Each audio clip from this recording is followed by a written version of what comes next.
জানিয়ে দেব এই মুহূর্তে হাতে পাওয়া সর্বশেষ গুরুত্বপূর্ণ আপডেট বাংলা সংবাদ। শুরুতেই থাকছে, দুর্নীতিতে যারা চ্যাম্পিয়ন তাদের ক্ষমতায় বসিয়ে তামাশা দেখব না, এমনটাই মন্তব্য করেছেন ইসলামী আন্দোলন বাংলাদেশের আমির ও চরমোনাই পীর মুফতি সৈয়দ মোহাম্মদ রেজাউল করিম। তিনি বলেন, বিগত সময় যারা দেশকে 5 বার দুর্নীতিতে চ্যাম্পিয়ন বানিয়েছে, দেশ পরিচালনার নামে এই দুর্নীতিবাজদের ক্ষমতার মসনদে বসিয়ে আবার তামাশা দেখব, তা হতে পারে না।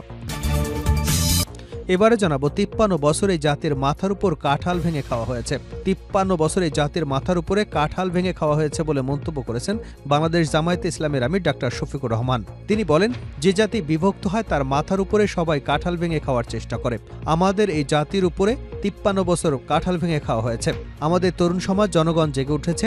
আমরা আর চাই না কেউ আমাদের মাথার উপর কাঁঠাল ভেঙে খাক। জানাবো, গত 15 বছরে $280 বিলিয়ন পাচার হয়েছে বলে মন্তব্য করেছেন বিএনপির মহাসচিব মির্জা ফখরুল ইসলাম আলমগীর। তিনি বলেন, গত 15 বছরে ফ্যাসিবাদী সরকার এবং দেশের অর্থনীতিকে ধ্বংস করে দিয়েছে। সব সম্পদ লুট করে তারা বিদেশে পাচার করেছে। গত 15 বছরে ফ্যাসিবাদী সরকার প্রায় $280 বিলিয়ন পাচার করেছে। এদিকে সৈয়দ আশরাফের 3 জানাজা নিয়ে বিরক্ত হন শেখ হাসিনা। প্রয়াত সৈয়দ আশরাফের 3টি জানাজা হবে শুনে তৎকালীন আওয়ামী লীগ সভাপতি ও প্রধানমন্ত্রী শেখ হাসিনা বিরক্তি প্রকাশ করেছিলেন বলে দাবি করেছেন সাবেক স্বরাষ্ট্র প্রতিমন্ত্রী তানজিম আহমেদ সোহেল দাস। শুক্রবার 5:34 ফেসবুকে নিজের ভেরিফাইড আইডিতে দেওয়া এক পোস্টে এ দাবি করেছেন তিনি। ওই পোস্টে তিনি বলেন, সৈয়দ আশরাফের 3টি জানাজা হবে শুনে তৎকালীন আওয়ামী লীগ সভাপতি এবং প্রাক্তন প্রধানমন্ত্রী শেখ হাসিনা বিরক্তি প্রকাশ করেছিলেন। তিনি সাধারণ সম্পাদককে ধমক দিয়ে বলেছিলেন, এত বড় কি হয়ে গেল যে 3টি জানাজা পড়াতে হবে। এবারে থাকছে, ঢালাওভাবে বরখাস্ত অব্যাহত থাকলে বড় কর্মসূচির হুঁশিয়ারি 25 ক্যাডারের কর্মকর্তাদের। ঢালাওভাবে সাময়িক বরখাস্ত শুরু করা হয়েছে বলে দাবি করেছেন 25 ক্যাডারের কর্মকর্তারা। এটি অব্যাহত থাকলে চাকুরি বিধি মেনে বড় কর্মসূচি ঘোষণা দেওয়া হবে বলে হুঁশিয়ারি দিয়েছেন তারা।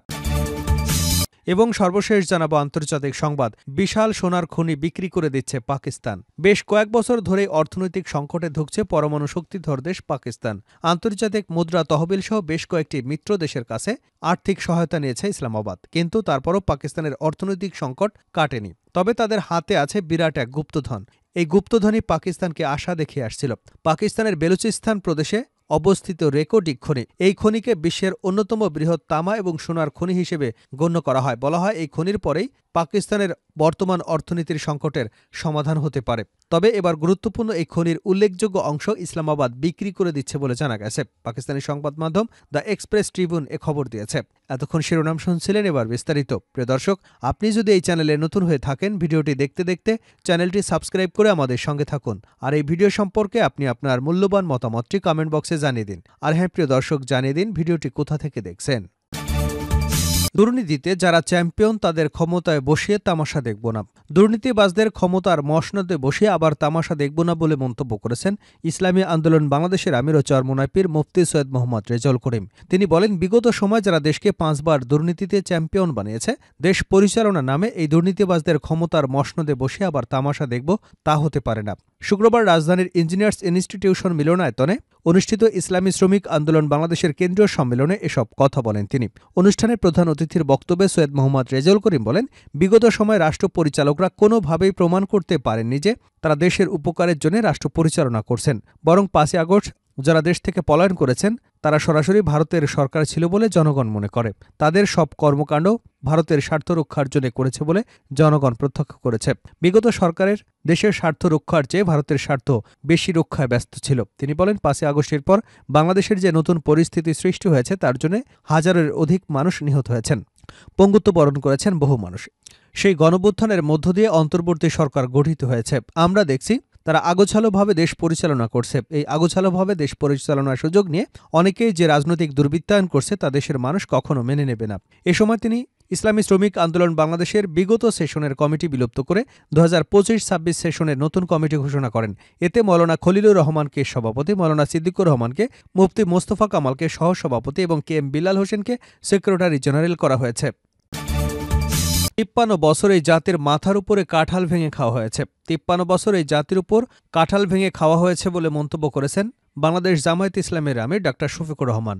বিকাল 3টার দিকে নাটোর জেলা পরিষদ মিলনায়তনে এক সুধী সমাবেশে এ মন্তব্য করেন তিনি। ডাক্তার শফিকুর রহমান বলেন, যে জাতি বিভক্ত হয় তার মাথার উপরে সবাই কাঁঠাল ভেঙে খাওয়ার চেষ্টা করে। আমাদের এই জাতির উপরে 53 বছর কাঁঠাল ভেঙে খাওয়া হয়েছে। আমাদের তরুণ সমাজ জনগণ জেগে উঠেছে। আমরা আর চাই না কেউ আমাদের মাথার উপর কাঁঠাল ভেঙে খাক। আমাদের জোরালো ঐক্য থাকুক, তাহলে ঘরে বাইরে সব ষড়যন্ত্র ব্যর্থ হবে।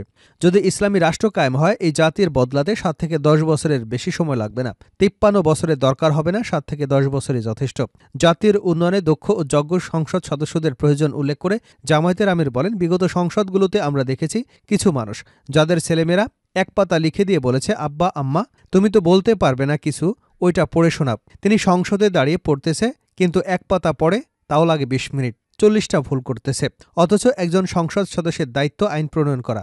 যিনি লিখিত একটা পাতা পড়তে পারেন না, তিনি আমাদের আইন প্রণয়ন করবেন কিভাবে?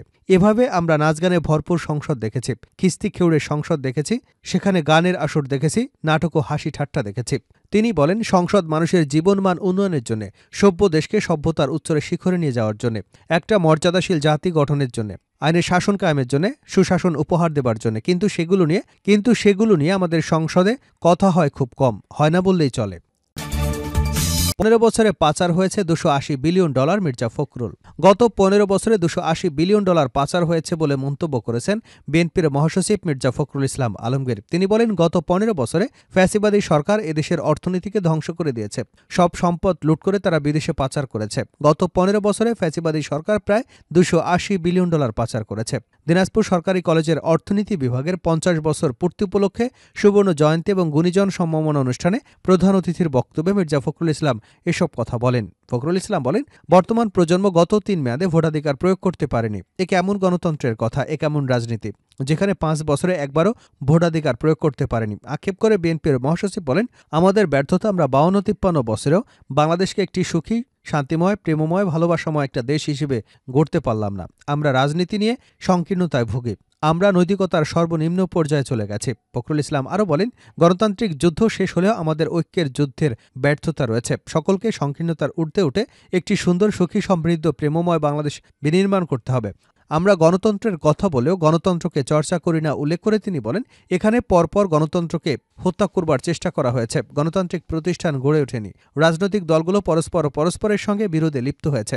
কিন্তু সহনশীলতার মধ্য দিয়ে গণতন্ত্রকে চর্চা করে যদি এগিয়ে যেতে পারি, তাহলে আমরা গণতন্ত্র লাভ করতে পারব, অধিকারকে অর্জন করতে পারব। তিনি বলেন, আমরা 1971 সালে মুক্তিযুদ্ধ করেছিলাম, এরপরে গণতান্ত্রিক যুদ্ধেও ছিলাম।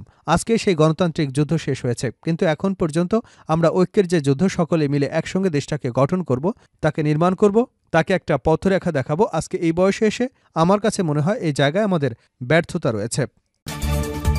সৈয়দ আশরাফের 3 জানাজা নিয়ে বিরক্ত হন শেখ হাসিনা। প্রয়াত সৈয়দ আশরাফের 3টি জানাজা হবে শুনে তৎকালীন প্রধানমন্ত্রী শেখ হাসিনা বিরক্তি প্রকাশ করেছিলেন বলে দাবি করেছেন সাবেক স্বরাষ্ট্র প্রতিমন্ত্রী তানজিম আহমেদ সোহেলতাজ।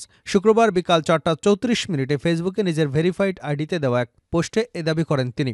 ওই পোস্টে সোহেলতাজ বলেন, সৈয়দ আশরাফের 3টি জানাজা হবে শুনে তৎকালীন আওয়ামী লীগ সভাপতি এবং প্রাক্তন প্রধানমন্ত্রী শেখ হাসিনা বিরক্তি প্রকাশ করেছিলেন। তিনি সাধারণ সম্পাদক ওবায়দুল কাদেরকে ধমক দিয়ে বলেছিলেন, ও এত বড় কি হয়ে গেল যে ওর 3টি জানাজা পড়তে হবে। প্রতি উত্তরে কাচুমাচু করে ওবায়দুল কাদের আমতা আমতা করে জবাবে বলেছিলেন, নেতাকর্মীরা ওনাকে অনেক পছন্দ করে, তারাই দাবি জানিয়েছেন, না মানলে সামলানো যাবে না।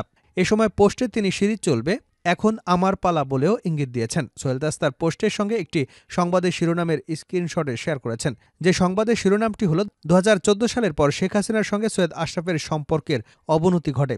তবে সংবাদটি একটি দৈনিকের অনলাইন পোর্টালে পাওয়া যায়। পোস্টের শেষে সোহেলতাজ লিখেছেন, আওয়ামী লীগের ব্রেইন ওয়াশ, নষ্ট পচা নীতি বা আদর্শ বিচ্যুত লুটেরা, খুনি, হত্যা, গুম, নির্যাতনকারীদের সমর্থক সবাইকে বলবো অনতিবিলম্বে আমার এই ফেসবুক পেজটি আনফলো করতে। নিজের বিবেককে জাগিয়ে আত্মোপলব্ধি, আত্মসমালোচনা করে অনুশোচনা করবার অনুরোধ করেন তিনি। উল্লেখ্য, সৈয়দ আশরাফ ফুসফুসের ক্যান্সারে ভুগছিলেন। 2018 সালের নভেম্বরে তার ফুসফুসের ক্যান্সারের 4র্থ ধাপে পৌঁছে পরে চিকিৎসার জন্য থাইল্যান্ডে যান। 2019 সালের 3রা জানুয়ারি থাইল্যান্ডের ব্যাংককে বামরুনগ্রাদ হাসপাতালে চিকিৎসাধীন অবস্থায় মারা যান তিনি। 6 জানুয়ারি ঢাকার বনানী কবরস্থানে তাকে সমাহিত করা হয়।